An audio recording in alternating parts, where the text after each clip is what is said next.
女孩赤裸着身体，对着男人挥手。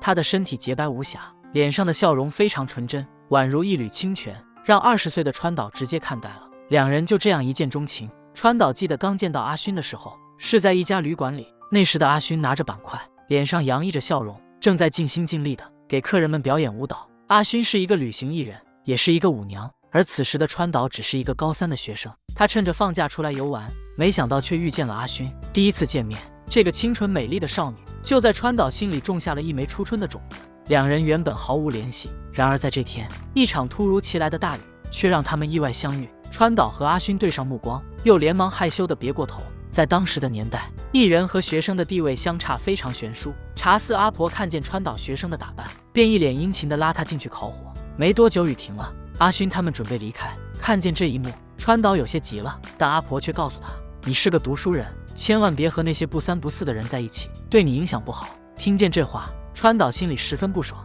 但他还是给足了茶水费。接着拎着包，急匆匆地找寻阿勋的身影。两人互相对视一眼，又是羞涩地别过头。川岛不敢搭话，只好闷头往前走。就在这时，阿勋的哥哥主动和他说话，询问他要去哪。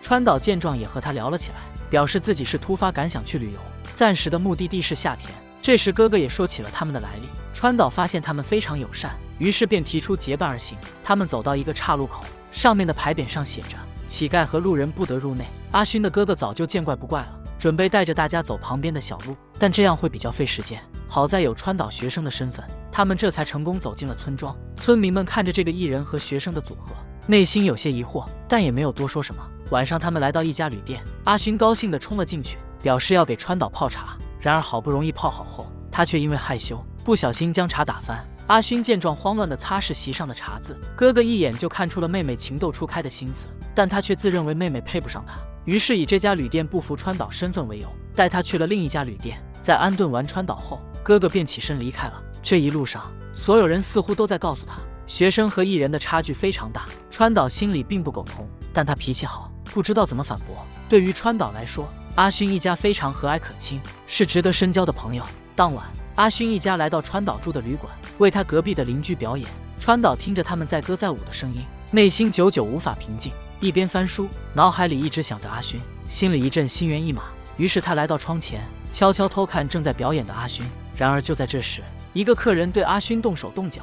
川岛看见这一幕，心里一急，竟不小心摔坏了灯盏。睡觉时，他一直想着这件事，怎么都睡不着，害怕阿勋被人伤害，以至于第二天和阿勋哥哥泡澡时，都在观察对方的神色。看着对方一脸淡定的样子，他终于也冷静了下来。而此时对面正在沐浴的阿勋，正对着他们招手。注意看，这个女孩太大胆了，她竟然光着身子跟客人打招呼，把对方看得呆若木鸡。阿勋清纯的笑容仿佛细水流淌过他的心灵。他本想让阿勋上来喝茶，然而这时阿婆走了过来，表示他在这里会打扰到其他客人，将他带离了这里。看着阿勋离开的背影，川岛心里十分失落。晚上他在和客人下棋时，屋外突然传来乐曲声，他探头一看，是阿勋一家在给别人表演。一瞬间，他的心从棋盘飞了出去。眼看阿勋他们越来越近，他连棋都顾不上，连忙跑到窗前，请他们上来玩。哥哥听后表示，今天的工作已经结束了，和朋友一起玩一下也好。听见这话，阿勋高兴不已，但这却让正在和川岛下棋的客人不高兴了。一群小小的艺人，还需要我们去请吗？他恋爱都不想和他们挨在一起。说完便起身离去。川岛听后完全不接话。没多久，阿勋就赶了过来，家人们都去洗澡了，只有他一个人，着急忙慌地先跑了过来。看着地上的棋盘，他一脸高兴。川岛瞬间明白了他的心思，于是和他来了一局。在不知不觉中，两人越靠越近，仿佛在拜洞房一般，他们的关系愈发微妙。然而就在这时，刚才的客人又跑了回来，看着他们两人暧昧的样子，他不由得调侃了一番。但在看见阿勋的笑容后，他瞬间明白，川岛这个读书人为何会对这群艺人这么好了。等阿婆离开房间后，他拉着对方，表示愿意花高价钱让阿勋陪自己一晚，但阿婆却强烈拒绝了他。他们家的孩子是艺人，并不是艺妓。这夜过后，就是约定的出发日。为了让自己能更融入他们的集体，川岛将学生服换下，一大早就拿着行李去找阿勋，结果却发现他们这时还在睡觉。阿勋看见川岛后，害羞地躲进被子里。阿婆向他解释，因为今天临时加了一场表演，所以不能走了。哥哥也表示，如果川岛不急的话，也可以再等他们一天。川岛听后瞬间答应。在哥哥送川岛回去的路上，他告诉了对方阿勋的情况。他自从父母双亡后，就一直跟着他到处卖艺。说完后，他心里似乎有些愧疚。这时川岛却表示，自己和阿勋一样，也是从小父母双亡，所以在看见他们兄妹俩相依为命，自己非常羡慕。而阿勋在这里也有一个非常好的朋友。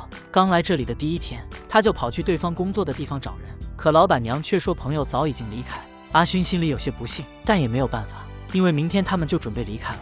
或许是看出了阿勋的担忧，家里的小狗突然朝外面跑去，阿勋一路跟着他，来到一间破败的房子里。在这里，他终于看见了多年的好友，对方因为工作得了一身重病，但老板却没给他找医生，还把他扔在这里自生自灭。好友怕自己的病传染给阿勋，于是让他先离开，等自己好了就马上去找他。阿勋因为好友的事，心里一直郁郁寡欢。哥哥连忙上前安慰。晚上表演时，阿勋被客人叫去陪吃饭，这个男人太不正经了，他借着讲故事的名义对女孩动手动脚，还好阿婆及时赶到，对他一番呵斥，这才将男人吓跑。没有人给阿勋念书，他只好去找川岛。川岛当然乐意至极，他专心的给阿勋念着书里的内容。不知不觉中，两人靠得越来越近。阿婆看见后也出言提醒，轮到阿勋上台表演了。随后阿勋拿着花环轻快地跳起了舞蹈。川岛这次没有选择偷看，而是光明正大的欣赏。第二天他们一群人开始离开，阿勋没有去告别好友，只是祈祷他能好起来。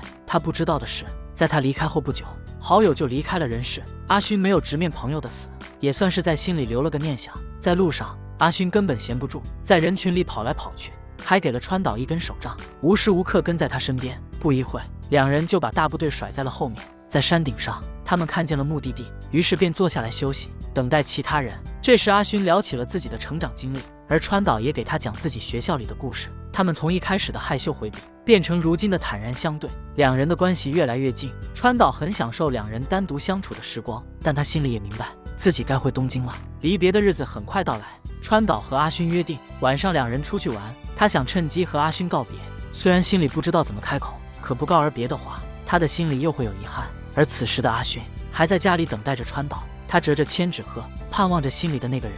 随着千纸鹤掉在地上，他想着的那个人也终于出现。阿勋兴高采烈地去问阿婆要零花钱，然而对方却以今天表演为由拒绝给钱。今晚原本没有工作，是阿婆突然加的一份，而他之所以这么做，就是想断了阿勋的幻想。阿婆心里十分清楚，阿勋是艺人，川岛是读书人，他们之间是不会有结果的，还不如早点结束。阿勋听见阿婆这样说，心里不由泛起一阵酸意。他走出门，以要去表演为由，推掉了和川岛的约会。川岛也没有说什么，只是失落地告诉他自己明天就要走了。听见这话，阿勋瞬间蹲下身，默然不语。川岛也不知道该说些什么，只好先进去跟其他人告别。